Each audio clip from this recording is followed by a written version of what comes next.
Moi, je ne donne pas. Kezia et sa famille vivaient à Lusaka, en Zambie, où son père était directeur de la GCV au niveau de l'Union. Un soir, pendant le culte familial, le père de Kezia a encouragé tout le monde à rendre fidèlement la dîme et à faire des offrandes régulières et systématiques.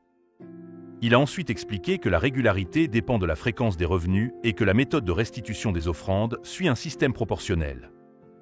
Dans la prière, a-t-il dit, nous nous engageons à donner un pourcentage de nos revenus en offrande à Dieu, et nous le faisons à chaque revenu ou augmentation. Avant la prière de clôture, Kezia a fait signe qu'elle voulait parler. Papa, as-tu dit que nous rendions tous la dîme et que nous donnions des offrandes? Lorsque son père a répondu « oui », elle a secoué la tête et a repris « Non, papa, je ne rends pas la dîme et ne donne pas d'offrande, moi. » Ses parents ont compris.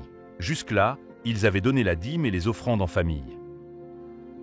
Mais pour Kezia, ce n'était pas suffisant. À partir de ce jour, les parents de Kezia ont commencé à donner régulièrement une petite somme d'argent à leurs enfants, les encourageant à se souvenir de Dieu dans leurs dons.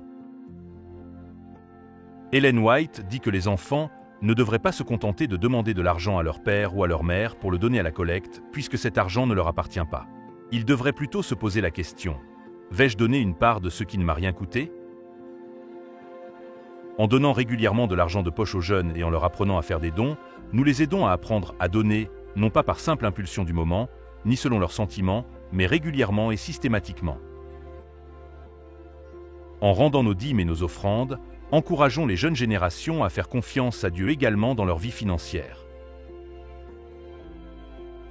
Puissions-nous mettre nos désirs en dernier et Dieu en premier.